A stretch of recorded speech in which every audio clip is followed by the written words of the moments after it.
everybody. Welcome back to yet another episode of The Imaginary Boys. I am one of the two hosts, Mr. Habanero. You can call me Hobbs if you so choose to.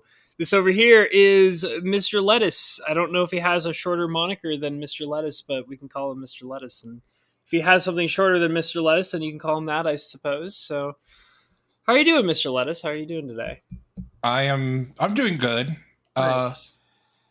Got a long week or two ahead of me, so sort of dreading that, but right now it's perfectly fine. Nice. Very nice. Yeah, I've got not a ton going on right now. I have a puppy who's digging his face into my leg right now because he wants attention. And, I have a cat who is trying to get up all ons. Yeah, it's been very strange with him lately. He's been a lot more in my face when I've been recording and doing streams recently, which is not normal for him. But I'm kind of okay with it. I don't mind it because people like seeing my beautiful, delicious, wonderful, amazing puppy. I did say delicious. I don't know why I use that as a way to describe him. I guess I'm weird like that. Because you're part Korean? I'm clearly licking my puppy as we speak. That's hot. Yeah, it's delicious. But hey, William Shatner wants to be famous too. Yeah, apparently so. It could also because he hasn't gotten a treat yet after eating dinner, and he's probably wanting a treat really badly. That's probably what it is. But yeah, I woke up late today, which is wonderful. I have my coffee in front of me, which is even more wonderful. And yeah, dude, also, I gotta say, I noticed that you mentioned to me, you sent me a message earlier, and I wanted to respond to it, but I was asleep, apparently. Was you started playing Potion Craft. I played that game for hours after I streamed it the previous night. Like, I love it. I love that game. I think it's awesome. Think that game needs to be fleshed out a lot more before they can charge people $15 for it.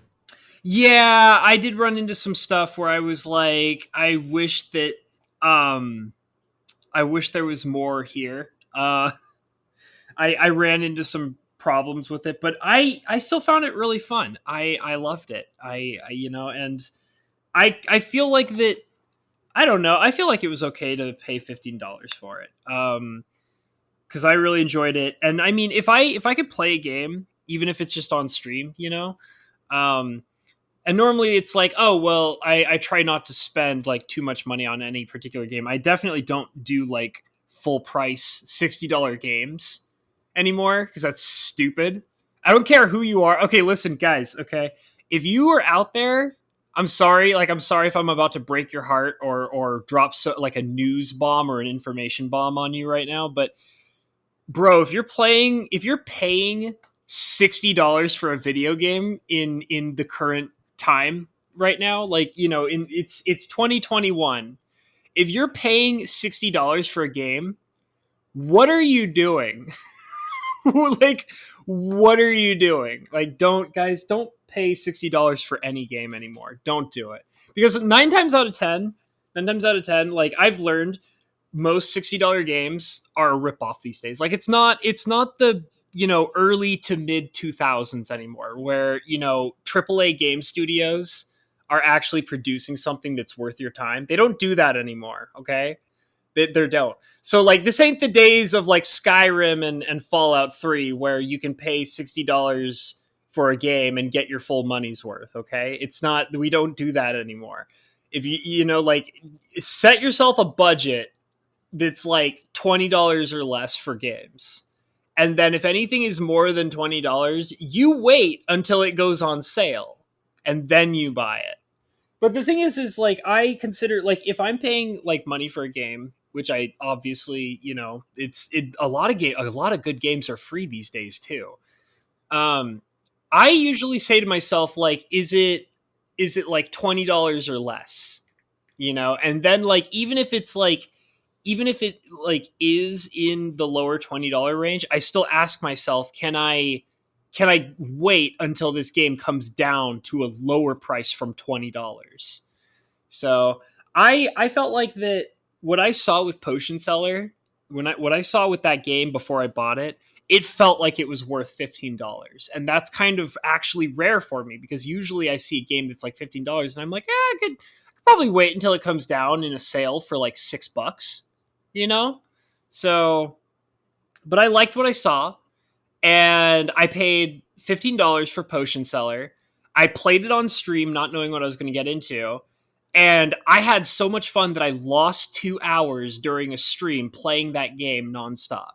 And I was like, I can't believe that I lost 2 hours on a stream. Like, I mean, obviously, like, I was there having fun with all the people in my stream. It was a lot of, like, you know, I enjoyed it. But those 2 hours flew by. And then when the stream ended, I played Potion Seller for another 4 hours after that. Legitimately. I played it for another 4 hours because I had so much fun playing that game. So, you know, I just kind of wanted to say that because it's been a while. I feel like it's been a while since I found a brand new indie game that was just immediately incredibly fun. Felt like it was worth the full price that it was charged at, which was only $15. And I lost like 6 hours playing that game nonstop because it was so fun for me personally. So I got bored after 3 hours. Well, I mean, the thing is also I would say that it's a specific kind of game for a specific kind of person, and you're probably not that person if that's the case. So that's okay. Like, I see the premise and I see the potential with it, but this is very early access. Yeah, it is. It's like a beta almost. And they're charging full price for it. Mm-hmm. But the full price is only $15. I mean, yeah, the full price is almost $15, but they definitely are. I don't think they've given you like $15 worth of content. Okay. There's a lot of menus that just go into, yeah, we haven't implemented this yet. Yeah, there's a couple of things. There's definitely a few things like that. Like half of that potion map you never actually use. Well, actually, I got to a point of where because like I said, I got 4 hours in. I don't know how deep you got into it. But about three. Okay. So yeah, I got to a point of where people were asking me for potions that I had no capability of finding on the map. And it was also difficult because you get to a point of where you're stuck in one space, and they imply that it's like, oh, well, eventually you're going to be able to unlock other, like, because they're like, okay, well, you start with water, and then you have to travel the map with the starting point being water. And it's like, well, things get so far away that you're like using all sorts of different ingredients to get to further and further away, and it starts getting more and more expensive and more item intensive. And I just kept thinking to myself, I was like, okay, so when is somebody going to introduce to me the next starting ingredient? Like, you've made it very clear that water is this starting ingredient, and eventually you're going to unlock something that'll get They haven't implemented the next starting ingredient. Okay. Because that's what I was like waiting for. And it's not that map has different starting points. Yeah. There are different maps. Oh, really? I don't think I got that far. Okay. Well, no, you can't get that far. The game is in very early access. I was able to touch 2 of the effects, right, that you can get on the water map. Mm-hmm. The problem is some of the later ones you blow a lot of ingredients, resources just finding them. Yeah. And that was frustrating for sure. You don't, like, outside of like a couple of merchants that just bring you a lot of stuff, like and that one very rarely shows up. Yeah. Like the basic mushroom and the basic herb vendor, mm-hmm. the ones that show up every day, yeah, they're okay. Haggling sucks in that game. I'm sorry. I hate it. By the way, haggling is broken. Yeah, it sucks. I can't stand it. You want to know how to fix haggling? Huh?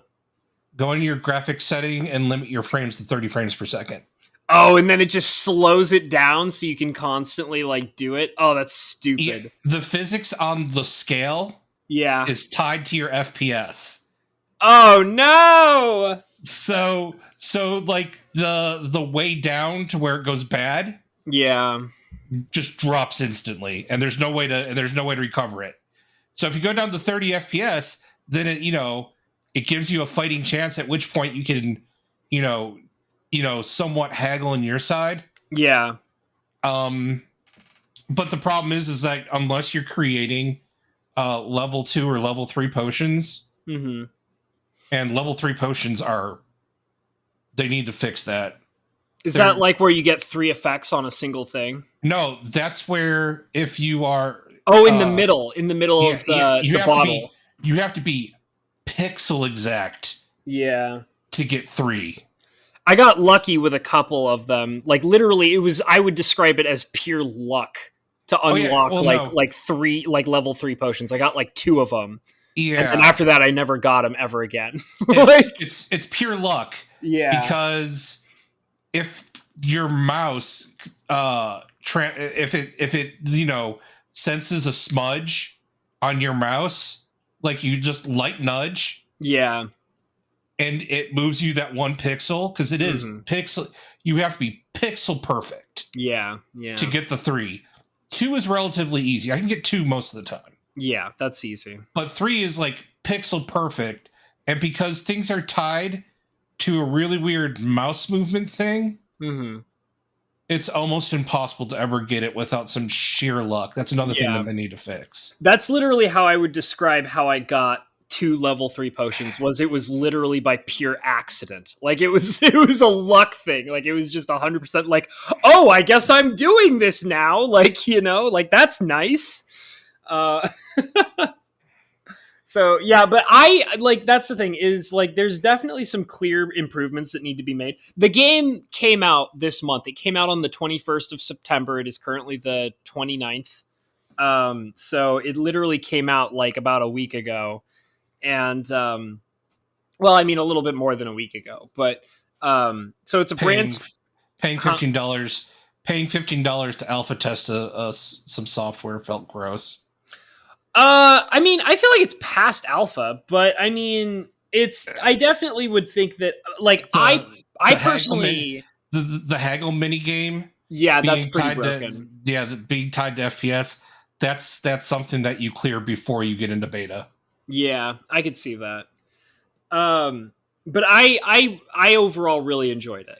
I don't feel like I wasted my money on it. I feel like I got my money's worth. Now, see, if they were it's actually you have to pay $20 or $25 for this, I would have probably been a little bit more off put. $15 is I always kind of say, I don't like going over $20 when I purchase a game. I really don't. I hate it.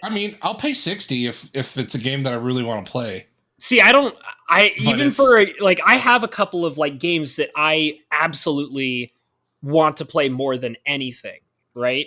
And they cost a full price $60, and I'm no, I'm not paying $60 to play. I don't care how badly I want to play this game. I'm not paying $60 for it. I won't. I refuse. That's where my brain is at these days. That's how I purchase games now. I don't buy things at $60 anymore. You're counting. You're expecting a sale, and most of the time, you're right to expect it. Yeah. But even then, getting a if it's a new experience, the problem is it's rare that a new experience comes out. Yeah. Where I'm oh, I absolutely have to have this now. Yeah. Far Cry 6 is probably the next game that I'll buy at full price. Okay. But, all right. Yeah, you seem pretty stoked about that. And legitimately, if you feel that it's worth the $60, then you go for it, man. I'm not saying don't do it. I'm just saying actually, you just said don't do it. You just told me and all of the listeners, don't do this. You're right. I'm sorry. You're right. I'm a big fat dumb hypocrite. I'm sorry. Yeah.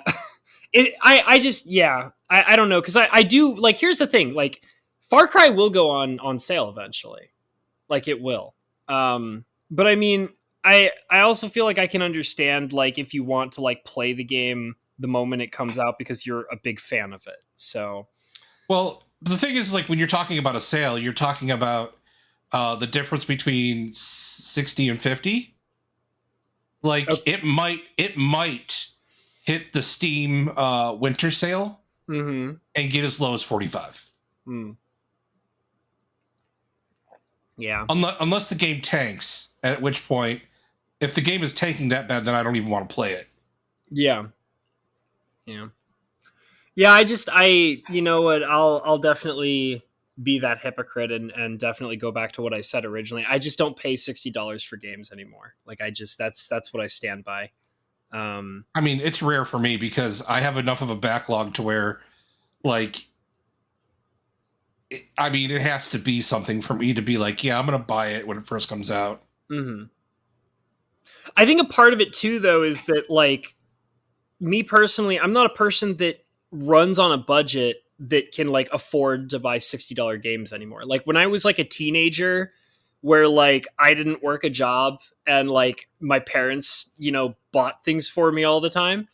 Like, yeah, that's like when I was, like, paying $60 for video games, you know, like, and I didn't care because I didn't have to worry about how much money I was making or how much money I needed to save to survive or whatever, you know? So, like, yeah, you know, when I'm a kid or a teenager, like, that's fine. I'll pay $60 for a game because I don't care and I don't have any responsibilities. But, like, I'm an adult, man. Like, I mean, I mean, yeah, and clearly there's, like, well, you know, people who will be like, well, I'm an adult and I can, like, fit a $60 game into my budget. And it's like, I I have so many things that I have to be responsible for with my money, and it just feels really difficult for me personally to be able to fit any kind of $60 game into my budget ever. Like, that's just not a thing that I'm, like, able to accomplish at my current age and with my current set of responsibilities. So No, I get it. And yeah. I definitely, like, if you know, my thing is yeah, definitely be responsible, but that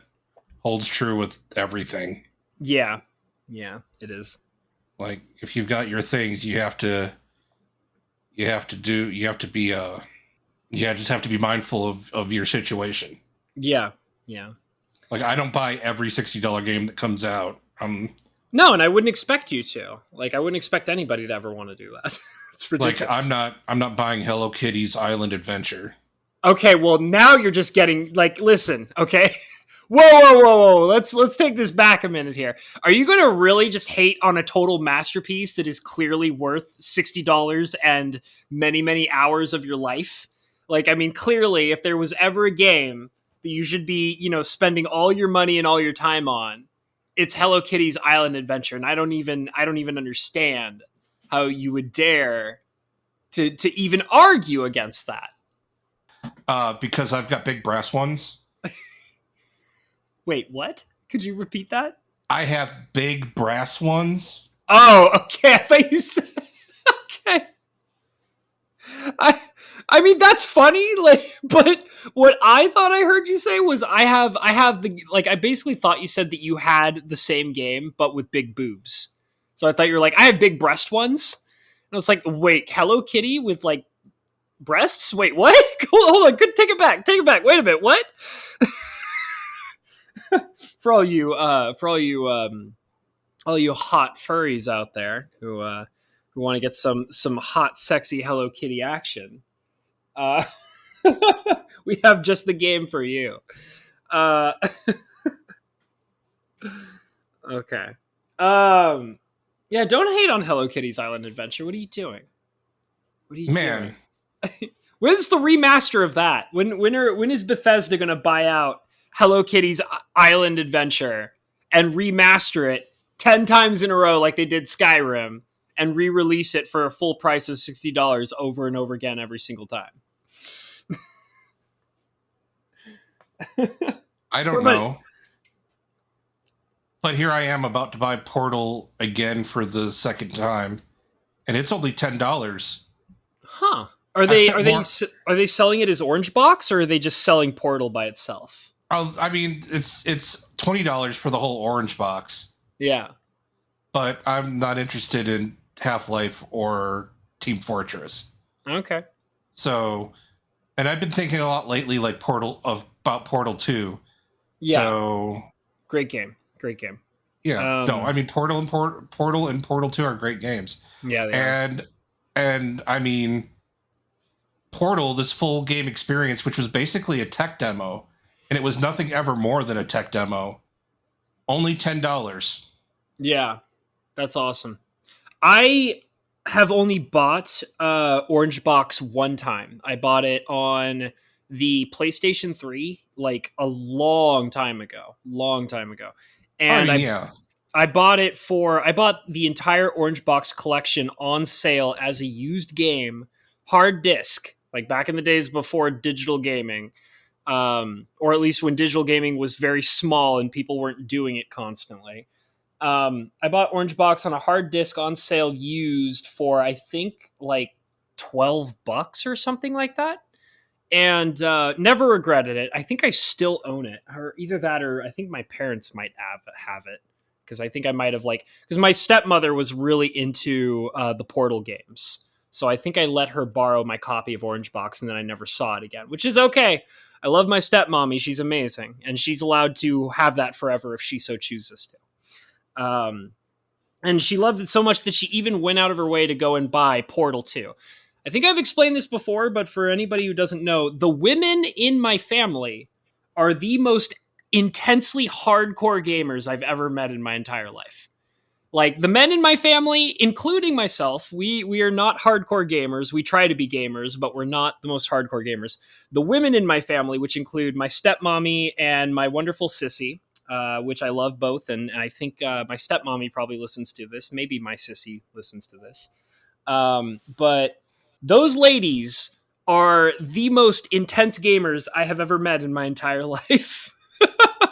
So, especially Man, you should get Good Scrub.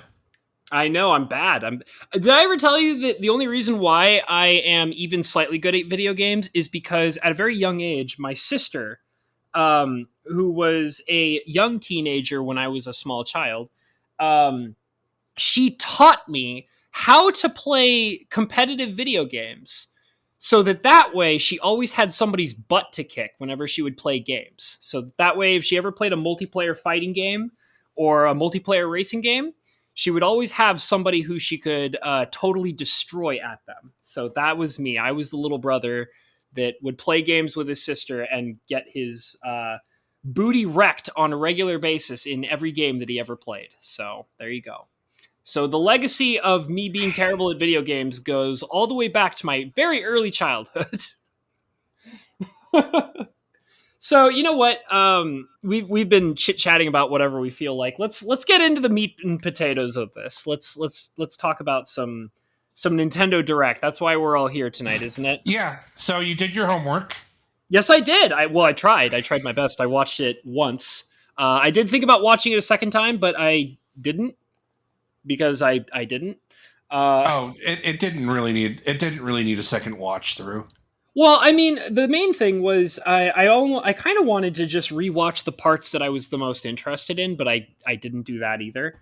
But I definitely had some things that I was genuinely excited for. But I think you probably have the biggest understanding of what's going on. So you go ahead and you tell me what you think and let me know what your favorite parts were, and then I'll discuss mine. Well, first of all, I actually do have to applaud Nintendo. It was pretty good. It was pretty good. I wouldn't go that far. But you would applaud them, but you wouldn't tell them that it's good. Oh, I mean, it's not. It wasn't absolute shit. So. It was a spiteful applause from Mr. Lettuce. Well, I mean, the bar is so low these days. I wouldn't disagree with you. I thought this was going to be a sales push for the Switch OLED and Metroid Prime, where they would basically spend the entire Direct spoiling the rest of the game for everybody. You mean Dread? Okay. I mean, yeah, not Dread. I mean, not Prime, Dread. Yeah.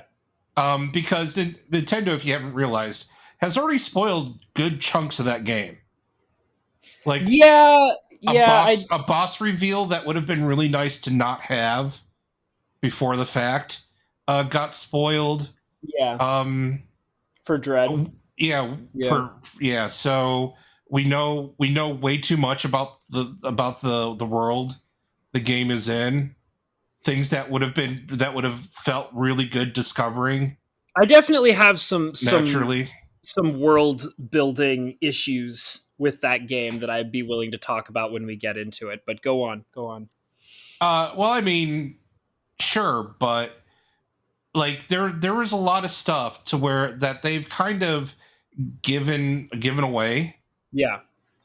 that honestly, like casual people, you're trying to get to buy into this game because because for this game to be a success, you need a lot of not Metroid fans to buy this game. Yeah, it does feel like that they're trying to pitch it to a lot of different kinds of people. Like it did feel like that when they were pitching the game at the direct. Like it did feel Right. like that. Right, but the thing is I don't know if you take somebody who's on the fence, give them 75% of the game, and say, "Please buy our game." If that's a winning strategy. Mm-hmm. So this direct, I thought was going to be a sales push for the OLED model, which didn't even get brought up once during the direct. I was about to say that. I was surprised that they didn't even mention it. Like, I even forgot that it existed until you brought it up. Like, Yeah, you know? No. In 2 weeks, there's going to be a whole new model, a Switch model being released. That was a very surprising choice that they made. And this direct, where they're like, "Hey, we got stuff coming this winter." They didn't spend any time pimping out their new and improved model they want everybody to buy. Yeah. So that was strange, but also kind of refreshing. Yeah, maybe what their intention was is they were like, we're going to throw so much new content at them that they're going to feel like that they need to buy like a new system, or we're going to put out so much new content all at once that it's going to draw in people that don't have the new system to want to come in and buy the new system. Maybe that was like, no, you don't think so at all? No, because there was a lot of the direct was stuff coming out today. Was like stuff that like there was a lot of it, and I actually clocked because Nintendo said 40-minute direct, mostly concentrating on games you could be playing this winter. Yeah. So I was like, really? Like, I mean, I guess that'll be true if you spend a lot of time on Dread. And when I saw that they didn't spend all that much time on Dread, I was like, but then like all of their big announcements were like games for like mid 2022, and games that are quote unquote 2022 games that have no chance of actually coming out in 2022. I was like, So I went back and I actually clocked it to see what it was. And a lot of those times where they spent like quick firing games and stuff. Right. I mean, almost all of that was stuff that's coming out before the Switch OLED model. It's either out now or coming out like the first week of October. Well, maybe it's a situation where it was stuff that they've been working on for a while, and they just didn't have the ability to announce it appropriately previously. And they were like, okay, well, we have to get this out here now, so like, let's just go ahead and do it now, right? So, yeah. I mean, and that's fine. And actually, I kind of enjoyed the whole, hey, here's this thing. Oh, hey, it's out now. Go play it. Like that. I mean, I actually kind of enjoy that. Yeah. None of the stuff they announced that was like right now was anything that was interesting at all to me, except for maybe ActRaiser.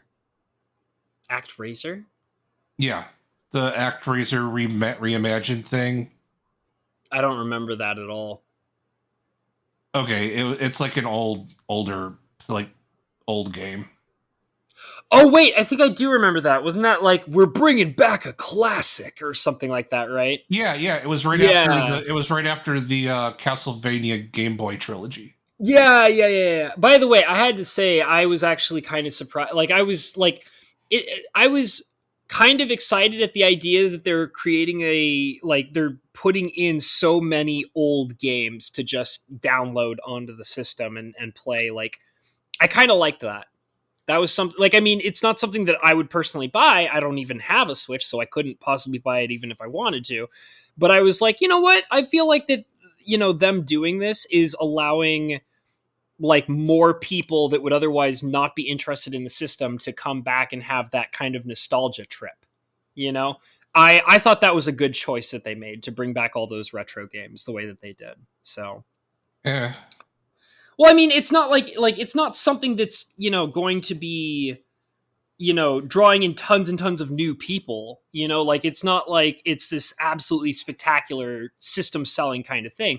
But I think it's kind of cool that they're like, hey, like, we know that we have people that are definitely in, like, that probably already own the system, that definitely kind of want to have that return to nostalgia, and they kind of just want to go back. Maybe they want to go back and play Super Mario 64. Maybe they want to go back and play, Star Fox or one of the things that you're talking about the NSO emulator, not any specific game. Because they did like the Sega games and the Nintendo 64 stuff, and I have a whole list of. I have like a whole gripe about that. You had a problem with it? Oh, okay, all right. Well, yeah, it's something that you probably are not aware of, seeing that you don't own a Switch. Okay. But anyway, you said that. So I guess we can before I get into that gripe. Okay. The big announcement before we got there was the new 3D Kirby game. So am I the only one that saw that preview and I said, like, what, why? Like, right? Or are you actually excited about it? I mean, I'm not excited. I saw the preview that they showed. I saw the preview and I was like, is this like a cloud version of The Last of Us? Where it's cel-shaded and kind of brightly colored? One thing that made me upset about the new 3D Kirby preview, am I the only person that thinks that it is the most empty looking thing I've ever seen? It looks so empty. The only thing that I saw was Kirby running around in a big empty map where like enemies were just in the map with nothing else going on in those maps, and they would just jump out and attack him, and that was like the gameplay. And I was like, where's everything else? Like, where's everything else? That's like, it's not like in Kirby games, like you can have like the maps are in normal Kirby games are usually 2-dimensional platformers, right? And it's like, you don't need to have tons and tons of things happening in the Kirby maps because they're 2-dimensional platformers, right? But like, when you start bringing, when you start doing these like 3-dimensional maps that are large and explorable in the way that they showed in like the 3D Kirby game, like, you gotta have things going on. Now, I want to believe that maybe like it's just Kirby nowhere 64 near. Kirby 64 wasn't that like involving. I mean, I believe that, but that's exactly what I'm talking about, though. Like, Which was I've never. Last time they did a real 3D Kirby game. Yeah, I never played Kirby 64 or whatever. I never played that game, so I wouldn't personally know. But I just looked at it and I was like, when am I supposed to be drawn into this world? Like, when are things going to be happening? Like, give me something, because I felt like it just felt like Kirby was running around in an empty room with enemies flying at him, and I was like, there's nothing going on in here. Like, that's how I felt about the preview for the Kirby game. I was like, there's nothing happening in here. Like, so. Well, I mean, the game is probably still pretty early in development. That's what I'm hoping for. It's still it's listed as spring 2022, which that's pretty soon. Actually, I don't know if I agree with spring 2022. Yeah, that feels like it's got at least another year's worth of work to me. Oh no! They could probably squeeze it. It looks pretty solid, but if they need another month or two to polish it, but they're probably going to need another month or two to polish it up. So it's probably a summer title. Yeah, I just didn't like what I saw. I thought it just looked empty. It looked so empty to me. it looked empty, but the thing is that's kind of the point of the environment. Like Okay. it's the forgotten world. Yeah, but I mean, you can have like a like a cityscape that's falling apart, and you can have like interactable things going on. Like you don't like yeah, it's empty of like people because it's Yeah. like a Yeah, world but that's this been is the one time. abandoned and. Yeah, but this is the one time Nintendo hasn't decided to spoil the half of the game in like the first trailer. I get that, but like you could show me some interactions. You can show me some environmental interactions or things like You that. got a boss fight, you got an enemy popping in and out. Like I don't know how many Kirby games you've ever played, but Kirby games aren't that hectic. Yeah, I mean, I played the most of the games that I played were on the original Game Boy. So, I mean, I think I played like a Game Boy Advanced one that was like wasn't there was like one where Kirby had like multiple copies of himself and you had to like kind of like work together with like three other copies of himself or something like that. Yeah. Um So like Kirby games have never really been like that hectic. I'm sure there's going to be like Kirby games are notorious for being collectathons too. mhm. So I'm sure like there's going to be hidden collectibles that will reward you for being for exploring this terrain. Mhm. But Mhm. that's the kind of thing you don't want to spoil on the first trailer Yeah. Well, I mean, I just want to because then you see. make the game look like a grindy collectathon and no one wants to play that. Yeah. I was just kind of like hoping that the world would be a little more fleshed out and interactive. Like that's all I wanted to see. And it doesn't mean that I need to see tons of stuff like spoiled. Like, what I want to see is like Kirby jump on a platform and then like I don't know, because he steps on the platform it like starts falling apart and then a building crumbles in the background or something. Like I there's tons of things that they could do to just show me that the environment is interactable, and they don't have to spoil tons of stuff going on in the storyline or anything like that. Like it just felt really empty. Like it felt very Yeah, but one of the Kirby tropes is like there's new powers, mm-hmm. and one of the Kirby tropes is using a power that you get from one part of the world back in another part of the world to unlock a little secret room or something like that. Yeah, And that's really like boasts into spoiler territory. okay, all right. I mean, I don't know. So It just didn't seem like something I'd be interested in, which is coming from a guy who, I did play Kirby games back in the day and I did enjoy them back in the day. So, I don't know. I guess maybe I'm slowly transforming into a no fun allowed kind of guy. So who knows? yeah, you're the fun police. Yeah, apparently so. I had Kirby fun once. I if they gave Kirby like massive boobies, I'm pretty sure. that I would be invested. Yeah, big. If they gave Kirby big anime titties, I'm sure you'd be happier about that game. Yeah, there you go. Give Kirby some real jiggle physics, okay? None of this,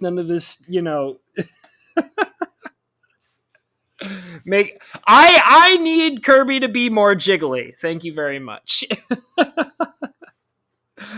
Oh god. Yeah, I'm slowly becoming that person where it's like, I had fun once. It was terrible. Yeah. Yeah. You're kind of a hipster like that. I'm just very picky about video games. I really am. I'm a very picky video game player at this point. So I guess chronologically speaking on that Direct's timeline, mm-hmm. That was the first big announcement was Kirby. Yeah. There were some other things like some games getting some updates, which was nice. And then they went into the news about the Nintendo Switch Online service. They didn't go too deep into that, did they? I mean, I remember them No, talking about it a little bit, but they didn't really go super deep into it. And this was kind of leaked, so I kind of knew going in that this was happening. Yeah.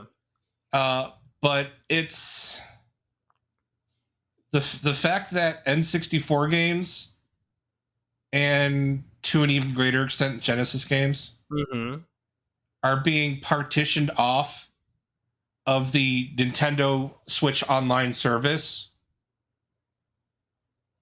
and being put behind a paywall. We don't know what that paywall's price is. But the fact that the Genesis games, the N64 games, I can almost excuse a little bit more because maybe they have a bit more value to them. Right. But the Genesis games should have just been something that was thrown on the Nintendo Switch Online for free, like the NES and Super NES months ago. We're paying what we pay for that, and basically what we were paying for is Nintendo's supposed replacement for the Virtual Console. Do you know what the Virtual Console is? I'm assuming you owned a Wii. I mean, yeah, I do own a Wii. I pretty much never use it anymore, though. I mean, but during the Wii's heyday, every few weeks they would release a game that you could buy. Okay. On the Virtual Console. They basically they were basically selling you ROMs for their emulator at like $2 to $7 a pop, depending on the game. Okay. Some games went all the way to the full $10. That carried over to the Wii U. Sure. It did not carry over to the Switch. And it took Nintendo almost 2 years to give us Nintendo Switch Online. And what Nintendo Switch Online is supposed to be, the ability to play multiplayer games online, cloud saves, even though a lot of games don't use cloud saves because cloud saves is a cheat feature. Okay. So like a lot of online games don't use cloud saves because it's supposed to, because using cloud saves enables cheating. I think I know what you're talking about. Is that like when you're playing a game and then you can pause the game and then immediately save it? And it's like, because I think I've seen people do that where like what they do, what they'll do is that they'll pull their game offline. Yeah. And then go back into a state. And then pull save the state states. And then pull the save game off the cloud and kind of save scum. Yeah, I know what you're talking about because I've seen people do that. Okay. So some games don't even have cloud saves enabled because of that. And actually a lot of the games you want to play don't have them for that very bullshit reason. Yeah. It's supposed to, Nintendo Switch Online enables you to use the Nintendo Switch chat app, which is something that you have to download on your smartphone so that you could do voice chat in your games. Okay. And part of the Nintendo Switch Online was, originally it was just NES games. They would give you so many free, they would add to your collection so many free Nintendo or like regular NES games. Okay. And then they added the SNES.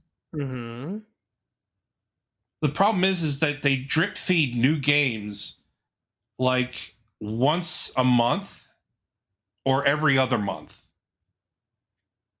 And it's crap no one really wants. So I'm paying for the Nintendo Switch family plan. Are you, hold on. So is I feel like I think I understand what you're trying to say. So what you're saying is that you're paying for this as a service, which means no matter what, you're paying for it regularly. And they're just, what they're doing is they're drip feeding you games that you don't care about. So therefore, because they're games you don't care about, it feels like you're not really paying for anything. I mean, is that Like you're paying for something, but you're not really getting much out of it. Is that what I'm getting out of this? Yeah, I'm getting like 2 NES games and an SNES game a month. And they're or not like even every games other you month. want to play. Like they're games no one's asked for. Right. Okay. I now I understand what you're all in a tiff about with this. I get it. So they finally were like, and everybody was like, well, where's our N64 emulator? Where's our GameCube emulator? Mm-hmm. You know, for this service to be worth, and I'm paying, I believe, like $30 a month or $30 a year or something along those lines. Right. For the family plan. Now, granted, the Nintendo Switch online isn't expensive. It's not like bad like Xbox Live is. But at least with Xbox Live, their online games actually are worth playing. Okay. And everything can save to the cloud. Right. Okay. So now they're like, oh, we're going to give you an expansion pass for your Nintendo Switch Online thing, and it's going to give you N64 and Genesis content. And the launch games for the N64 is pretty good. It's kind of disappointing in a way. Mm-hmm. Because it gives you Mario 64, but last year they sold you Mario 64 Sunshine and they Galaxy. did the 3D collection, right? Yeah, they did the 3D collection. Yeah, I remember that. So they sold that to people, and I bought it. Actually, I bought a copy for myself and Xavier. And then, so Mario 64 is on there. So I guess for the people who missed out, right? Because it was like a limited time thing, right? Yeah, that was weird. Yeah. So for the people who missed out. But the one thing that the game that they threw on there was that I'm like, why would you do that? Was Legend of Zelda: Ocarina of Time. Okay. What's did they re-release it? Is that like what the problem is? Is that they already made it? They haven't re-released it. But they were expected to, like wildly expected to. Right. As part of the Zelda 25-year anniversary thing that we're supposed to be going through this year. Yeah. One of the rumors was a HD remake of Ocarina of Time and Majora's Mask. No, shut up. Nuh-uh. No, they wouldn't, they wouldn't do that. Come on. Yeah. They wouldn't do that. They wouldn't do I get doing an HD remake of most of the Zelda games that are like for example, if they said because they did an HD remake of Wind Waker, and I was like, okay, that makes sense because that's not. They've already made that. Yeah, well, I know that, but that's my point. Is that that's I feel like that they could do that. Like they did an HD remake of Wind Waker, they did an HD remake of Skyward Sword. And I mean, if they told me they were doing an HD remake of Twilight Princess, which I don't know if they've done or not, they've done. Okay, they've done that. So those, I get that because those are already higher quality games for higher quality systems. Before, there's no way that they're going to do HD remakes of Ocarina of Time or Majora's Mask. Okay, there's no way. Because those the quality, they would literally, I feel like am I the only one that thinks they would have to completely remake both of those games? They would literally have to completely remake the entire game if they did that. There's no way they're going to do HD remakes of those games. There's no way. Well, first of all, yeah, they would probably have to retexture everything. Yeah. But, I mean, they would be making a new game. Sure. Yeah, that's literally, that's my point. Sure. Okay, but the thing is retexturing everything. Redoing some HD type assets is not that big of a deal when you already have assets for the Skyward Sword remake. They wouldn't do it. They wouldn't do it. They still wouldn't do it. Because I mean, I've heard that argument before with other games. It would be easy money. Easy money. You want to know why? You say Ocarina of Time HD remastered. We're we're, upping Link, to where he's in, 10H to where he's in HD. He's got some textures. This is Ocarina of Time Link in a vision for this is the game that you know and love, except for it is now made closer to the original director's vision. Okay. It would be easier to remake Ocarina of Time than it was Final Fantasy VII. See, that I believe, but I don't think they would do it. I don't think so. I believe. Not?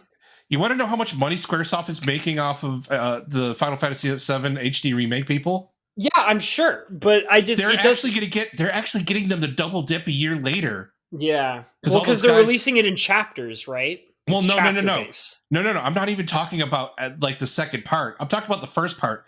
They're re-releasing it for the PS5. Mm-hmm. And people are buying it again. Yeah, it's going to be their brand new Skyrim. I get that. Yeah, no. So yeah, like easy money. You tell a bunch of Switch owners, hey, remember that 3D Zelda game everybody like universally loves and no one hates? Mm-hmm. We've reimagined. We've reimagined. we've reimagined it to where it looks like Skyward Sword, or maybe even Breath of the Wild.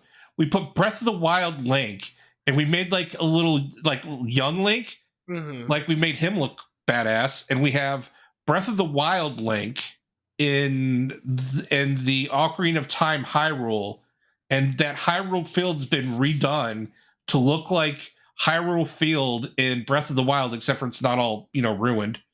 Right. I don't know, like, everybody who owns a Switch buys a copy. Yeah. I can see the appeal, but I can also, like, I can definitely see the appeal. Like, it makes total perfect sense. But I also can, like, understand why Nintendo won't do it. Like, I just, like, it's stupid.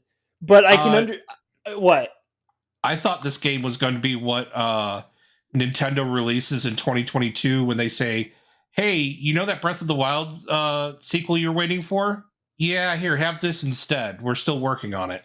Yeah, I get it. I do get it, but at the same time, I can also understand, like, I mean, now we're probably just going to get a port of Wind Waker. Yeah, which we don't need. Yeah. Speak for yourself.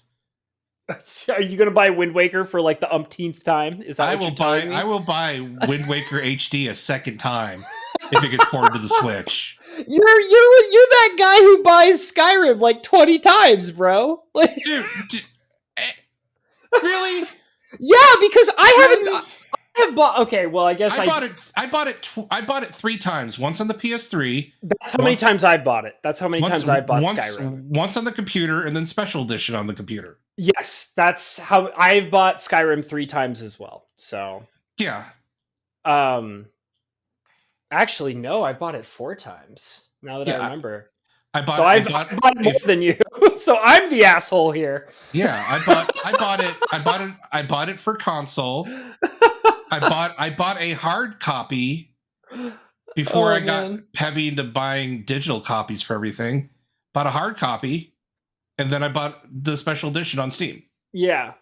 I bought Skyrim twice on the PlayStation 3 and then twice on my computer. So I've bought it 4 times total.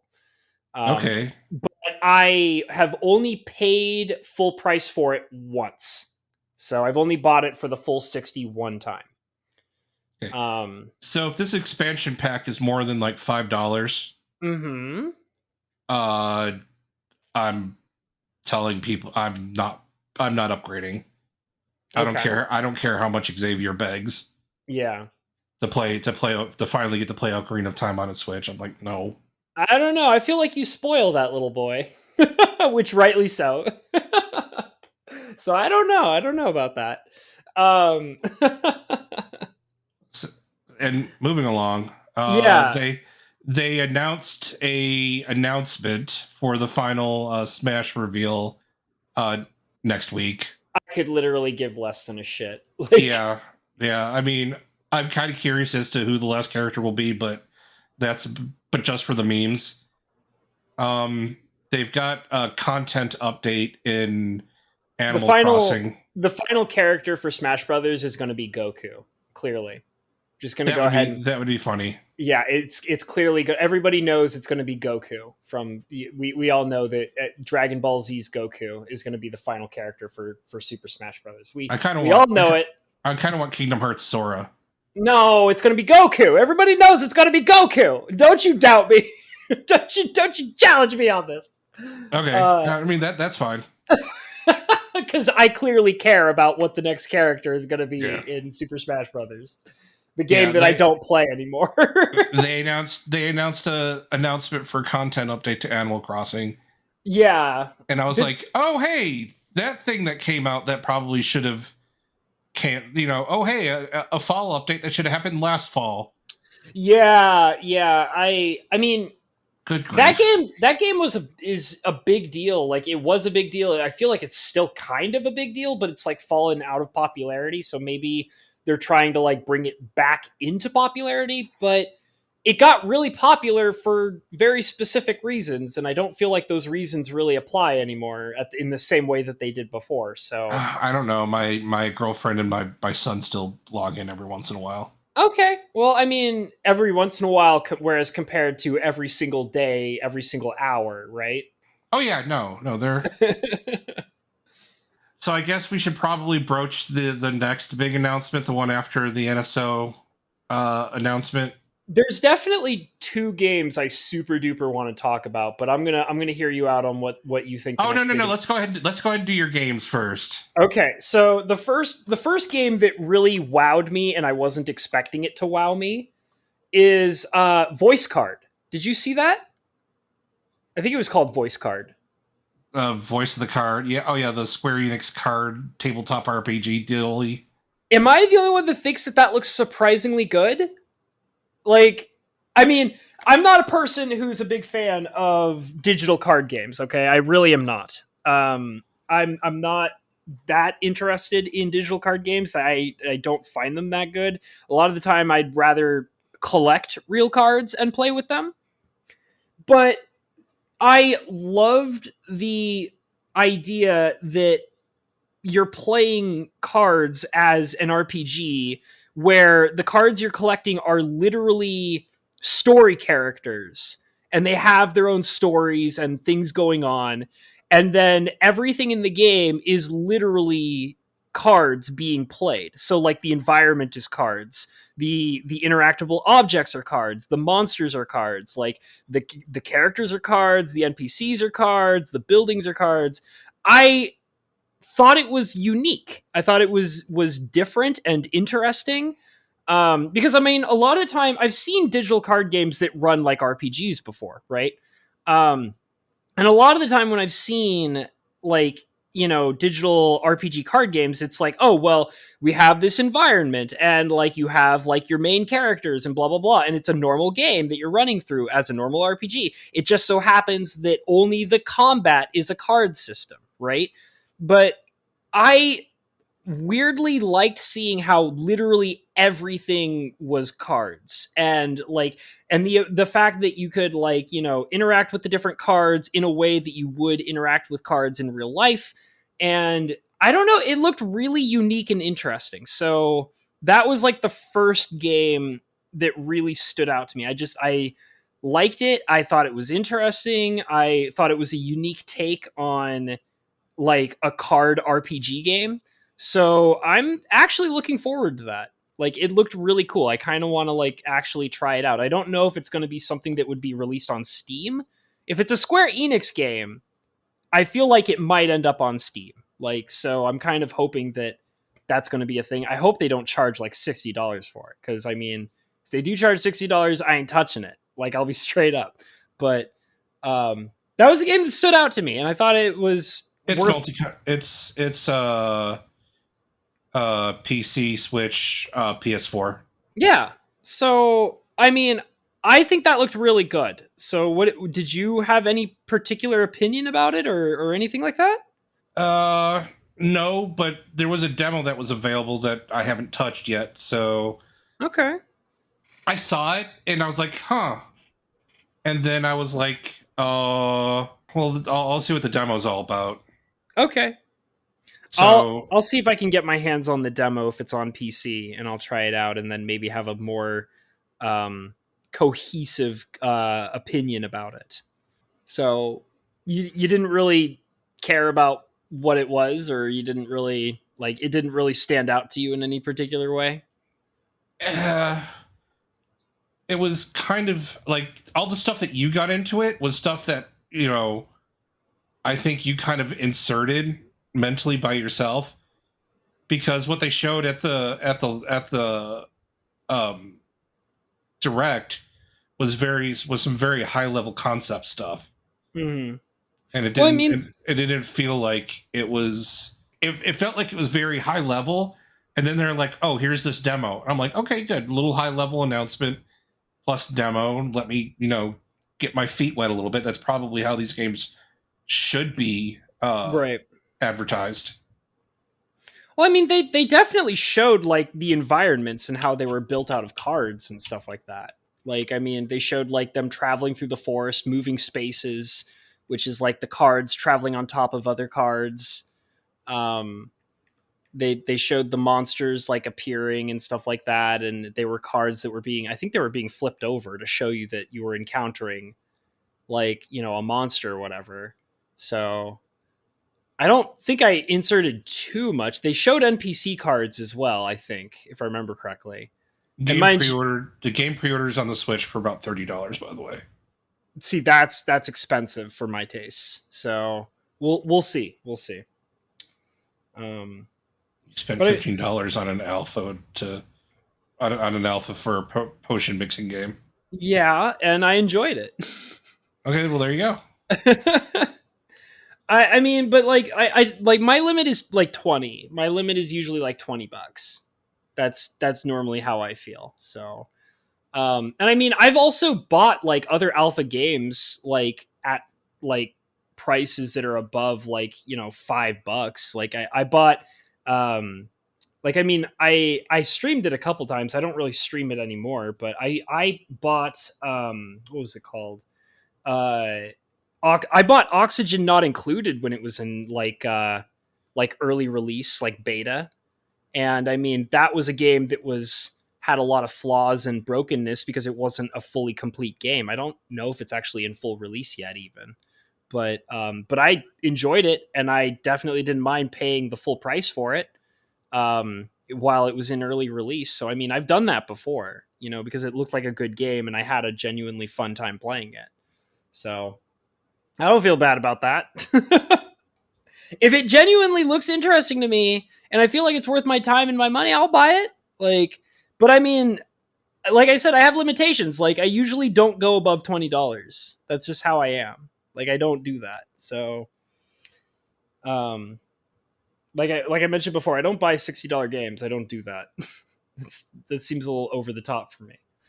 But um, so I mean, okay, so you don't really get too much out of the voice card thing. I thought it looked really cool.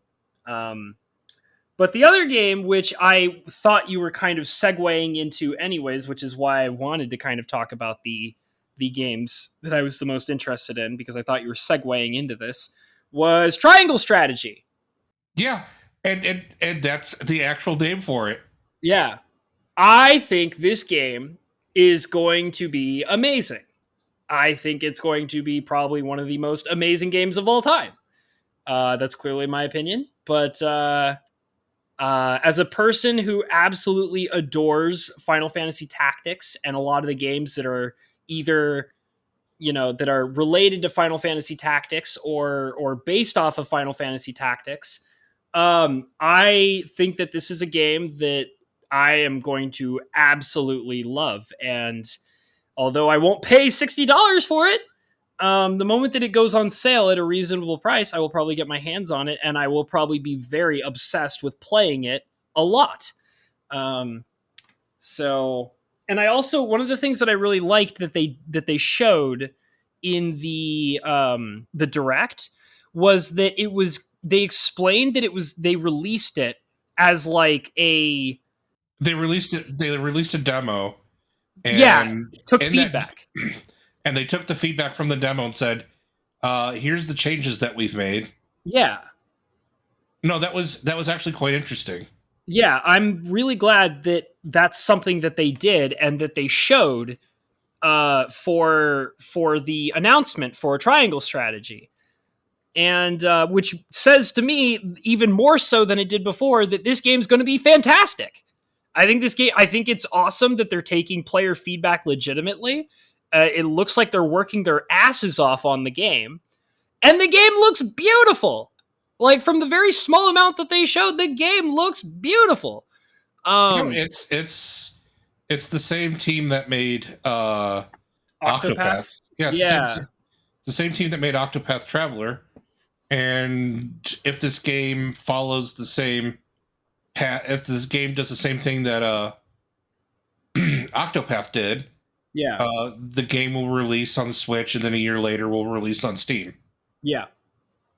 So I honestly think that Triangle Strategy is probably like the best thing I saw in the entire like direct. That I mean, obviously, like that's my opinion, but like it stood out like a beautiful shining diamond compared to everything else I saw. So it was easily like the game of the show that I would actually consider buying at launch. yeah, I get that. As a person who definitely thinks that it looks like it's going to be a freaking masterpiece, I totally get why you would want to buy it at full price. So, yeah. Two other games that the other big game announcements that they had was Splatoon 3, which I don't care about, but I totally understand the appeal. Which they said was a sometime 2022. Right. They're not going to make that. And then when you say they're not going to make that, do you mean they're not going to make that date, or they're not going to make the date. Okay. Octopath. Splatoon 3 is probably going to end up being in 2023. Okay. And then Bayonetta 3. Yeah! Oh god, that was the other game that looked really good. I forgot about that one until you just now said it. Oh my god. Yes! Yes, my black-haired, naked witch waifu. Thank you. Yeah, that's not coming out this year either. That's not coming out next year either. Yeah. I gotta say, it was good to see the game in some form. Yeah, that's true. Because they announced it like 4 years ago, and then it's been pretty much like complete radio silence ever since. Mm-hmm. That's not going to be a 2022 game either. I played the hell out of the first Bayonetta game, and I played that on... I'm pretty sure I played it on PlayStation 3 originally, and I played that game to completion. Loved every minute of it. Absolutely amazing. The first Bayonetta was great. I never played the second Bayonetta game. I have no idea what that game's like at all. The only reason why Bayonetta 2 ever came out was because Nintendo paid to have it published. Yeah. And it became a Wii U Switch exclusive. That makes sense. That's why I didn't play it. Yeah. But like I said, I have some amazing memories of playing that first game. I adored it. So, I mean, I don't know if I will play Bayonetta 3, but man, oh man, it was so good to see her on the big screen again. It's a Switch exclusive. That figures. Yeah, that's. So I probably won't play it. Yeah, but that was it. That was it for games. But do you want to spend some time talking about the big announcement? Oh yeah, we've got like I don't know, 10 or 15 minutes. We can talk about the big boy in the room, the gigantic pink polka dotted elephant. The giant turd they laid right in the middle of the show. Yes, yeah, we could do that. So they were like, "Hey, we're still making a Mario movie." Yep. Like they trot Shigeru Miyamoto out there. Yep, they and sure of all did. The things, and I don't think Shigeru Miyamoto even makes games anymore. I think he's just a face. He's a face. Well, the thing is, like last time we saw him, he was pimping out the Mario World, Right. amusement park. Right. And granted, he looks so happy to be doing that. Well, I mean, you got to assume that, like, he's basically, like, I feel like he's essentially retired, but he gets paid to, like, do whatever he's doing, whenever he feels like it. Like, yeah, so, like, of course he's having a great time. So, like, Miyamoto said, so he just, like, bounces in the middle of a direct, and we haven't seen him on a direct, like, he hasn't been on a direct since Iwata died. Right. Like, he doesn't show up for these things anymore. Mm-hmm. So here's Shigeru Miyamoto. Like, what's Shigeru Miyamoto gonna announce? Oh my god, is it going to be the sequel to Odyssey? It's the big one. It's a big one. No, it's the Mario movie. Granted, it's animated. Like, it's an animated movie being made by the people who make Minions. You know, it's the Mario movie, the movie that nobody asked for. Well, come on. Can you name a movie? Can you name a movie released in the last 10 years that people actually asked for? That's true. Nobody goes and sees movies anymore. We all know that. But they're like, hey, we're still making a movie. And I kind of remember, like, at some point in the past, they were like, we're going to get into multimedia. We're going to have a theme park. Yeah. We're going to make a movie. Yeah. And it's, you know, it's like one of those things that companies say when they're trying desperately to not stay in their lane. Yeah, we're hip and happening. We're gonna do a movie. We're gonna do a Netflix show. We're gonna open up a chain of fast food restaurants. That would be amazing. I would eat at the Super Mario Bistro. Okay, I would eat there. Oh, come on! You know they would do a fast food Italian place like Fazoli's, where you could get some spaghetti. Somebody touch my spaghetti. Just like have Mario fully act out that meme on a regular basis. Yeah. Somebody touch my spaghetti. So like they're like animated movie. And I'm like, okay, and then they're like, and here's our cast. Oh, and I'm like, God, oh no, yeah, the cast. No. And they're like, and then like the first frame, Star-Lord is Mario. And we're like, and I'm like, oh man, they're hip and happening, Lettuce. They gotta be in touch with the kids, and all the kids want Star-Lord. And you know, this is the English cast, but I mean, we're none of us speak Moonspeak, so we don't care about whatever they do with the Japanese cast. Oh man, but here they're like Chris Pratt as Mario, and we're like, and I'm like, come again. Come again. Like, listen. Chris Pratt was the obvious choice here. I don't know what your problem is, Lettuce. Clearly, when I look at Chris Pratt, I think Italian plumber. I think small, chubby Italian plumber, sociopathic Italian plumber. I don't know what your problem is with Chris Pratt. He's clearly Mario. You are obviously making you're making a mountain out of a molehill. Because Chris Pratt was always meant to be a tiny Italian, you know, overall covered plumber. Okay, so get over yourself. So what we're gonna do is we're gonna have Chris Pratt do like an embarrassingly like racist or whatever you want to call it, Italian, like fake Italian accent. Chris is if they don't have the line, someone a touch on my spaghetti, baba boo. If we don't have Chris Pratt doing that, you know who they should have gotten to do that? What? Borat. My wife. Like Sacha Baron Cohen. Sacha Baron Cohen would have been so much better at doing a voice because. He would be faking the accent, but he would probably get it closer than Chris Pratt could. Oh man, we would know it was Borat, and we still would Borat with the mustache. Okay, am I the only one that kind of hopes that Chris Pratt just doesn't put on any kind of accent at all? I want him to just be full-blown Star-Lord when he comes out as Mario. That's what I want. That's what's going to end up happening. and then they go the next one, Anna Taylor-Joy, and I don't know who the hell she is. I looked her up. I don't know what she's doing. I was talking with somebody about this movie when it was announced. Like, I found out about this on Twitter. Like, I didn't see the direct when it first came out, but everybody was talking about this movie on Twitter.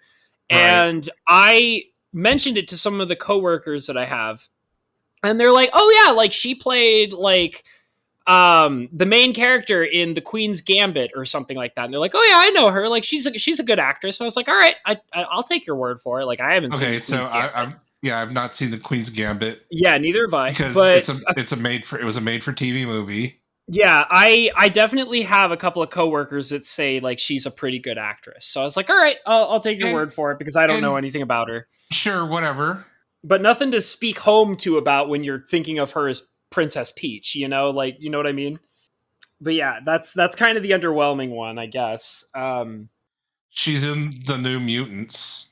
That's probably an X-Men film. Am I right in thinking that? That's probably an X-Men film. Okay. Yeah, that was the X-Men film that no one watched. Right. Because there's nothing that I can... Because they gave us Logan, and we're like, okay, that'll do big. Oh, God, that movie was so good. Logan was so good. That's probably one of the best X-Men movies ever made, easily.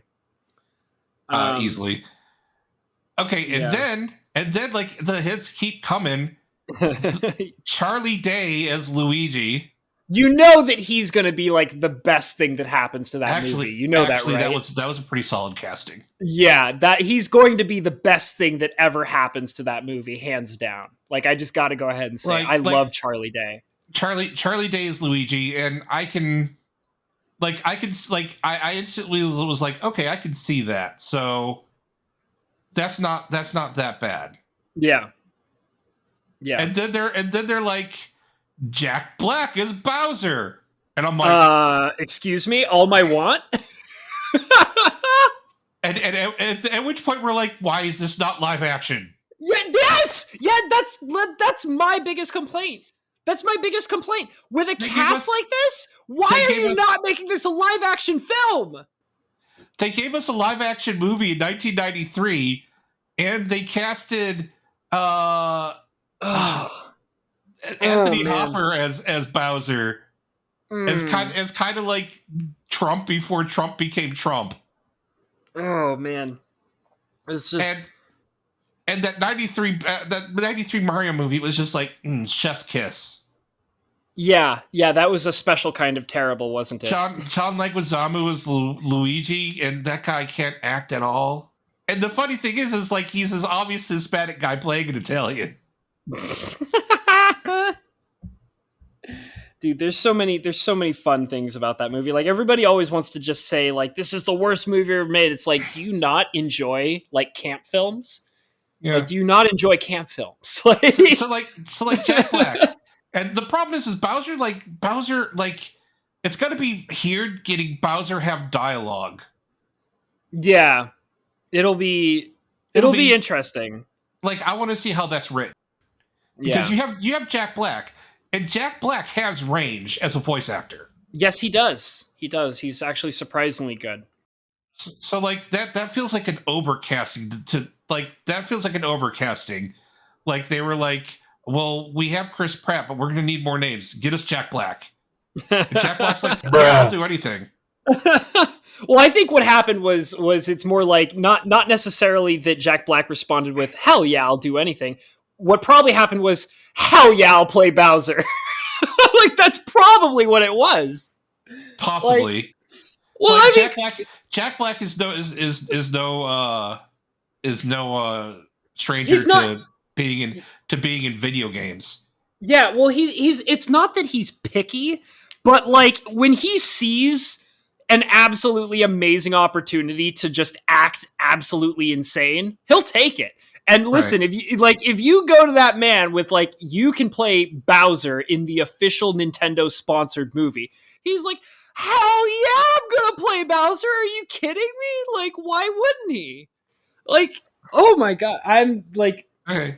And then like the next funny reel, like, what the f are you doing? Toad being played by Keegan Michael Key. yes, like I did, like the tall black guy from Key and Peele. Yeah, yes. And he's like Toad now.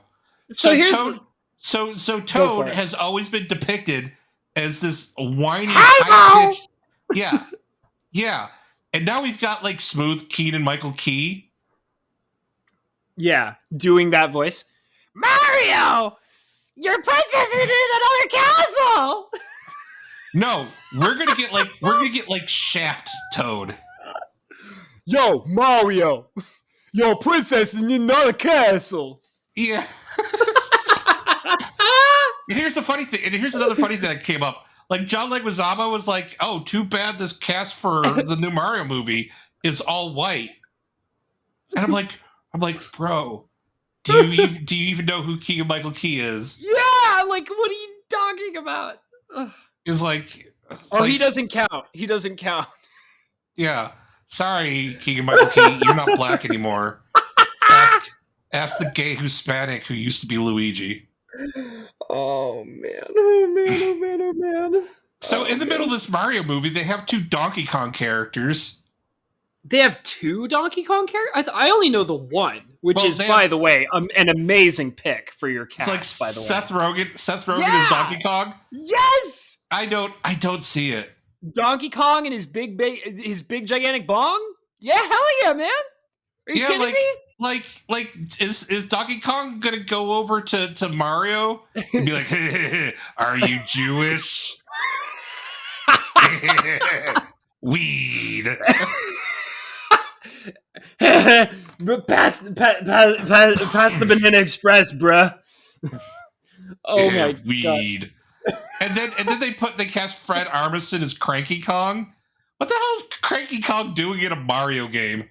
In a Mario movie? Oh man, it's like this should have been live action. It should have been live action. You can't pick an all-star cast like that and not have this be live action. What are you doing? You screwed up, Nintendo. You didn't screw up in deciding to listen. Okay, your first big success was deciding to make another Mario movie. Okay, your second big success was picking the cast you did. Where you totally failed is deciding to animate it. This needed to be live action. Okay, there's no getting around it. So one of the failures of the Sonic, like, did you watch the Sonic movie? No, I have not seen the Sonic movie at all. Okay, so one of the failures of the Sonic movie is they quite obviously didn't involve anybody in the Sonic games. Yeah. Like anybody who knew anything or was involved in any way with the Sonic games in the Sonic movie. Mm-hmm. Or like use the voice actor, like the very well and established, well-known voice actor for Sonic, who's done everything for Sonic since the Saturday morning cartoon shows. Mm-hmm. Okay. So, seeing that, Illumination said, "Well, we're not about to make that same mistake. We'll go ahead and we'll put Charles Martinet in our cast." Oh, he's not voicing Mario, by the way. Yeah, no, he's not. The guy who's voiced Mario since Mario has had a voice. Yep. What was that, like 64? Was it 64 when they first gave him a voice? It's me, I'm Mario. Yeah, that was... Yeah, Charles Martinet is in the game as a cameo. Who's he playing? Do you know who he's playing? Because I don't even think I know who he's actually playing in that movie. Miyamoto said he's doing a cameo. So there's going to be a Mario movie where there's going to be another Mario who sounds like Mario. Talking to the Mario who sounds like the dude from Parks and Recreation. You know what would be really funny is if they doing a really bad Italian accent. You know what would be really funny is if they kind of like try to imply that it's like a passing of the red hat. Do you know what I mean? Where it's like Oh, yes, I used to be the original Mario, but now Chris Pratt is Mario, and now I'm handing down the red hat to him. Like, do you know what I mean? Oh, I kind of hope they do that in the movie now Yeah! because Yeah! that would be cringe upon cringe upon It'd be cringe. amazing! It would be stupid, but it'd be amazing! It would be like an amazing kind of stupid. Like, Like there's a or like they use here's what I want them to do. Take the model of the yeah. N64 Mario, Just insert it into the movie. just flat ball drop him right in the middle of the movie. And that's what Charles Martinet is voicing. And then Chris Pratt's like it's you. It's you. Or like what if they do the thing where it's like they're having to travel through like alternate like dimensions and worlds, and like they meet the alternate versions of themselves. So like they get all the voice actors of the original characters in like a world where they're still like, you know what I mean? Like Okay. where it's like yeah, but a lot of these characters never really had voices, like Donkey Kong. Yeah, Donkey Kong makes noises. So you're gonna have movie Donkey Kong go up to N64 Donkey Kong, go, are you Jewish? You know where that meme comes from, right? I mean, I don't, but I love it, and it totally makes sense. Seth Rogen DM'd Count Dankula out of the blue one day. It just asked him, "Are you Jewish?" Okay, that's a he must have been high out of his mind when he asked that. I guess, but everybody knows what Seth Rogen was trying to go at. Like, yeah. Seth Rogen was like, "It's been a while. I've got a virtue signal, so I'm gonna start talking shit about a guy I don't know." Yeah. So I'm gonna DM him to make sure that, you know, I'm in the clear of doing this. All right. Yeah, so go and see the Super Mario Brothers movie when it comes out, because clearly it's going to be a masterpiece. Yeah. Next year. Yeah. It's clearly going to be a masterpiece that everybody needs to go out and see. No, don't go out to the movies. Going out to the movies is lame. That's so 2019. No, that's so 2018. It's true. Oh God, I don't know if we're going to be able to top that one, Mr. Lettuce. I think we should just start wrapping it up. I think so too. I think there's nothing that's going to top that. I think we said our piece. Oh man. Well, do you have any last minute thoughts before we wrap this up? No, man. What do you got? I mean, I don't know. I'm pretty much out of material after talking about that Mario movie. Like, I've got nothing. Weed.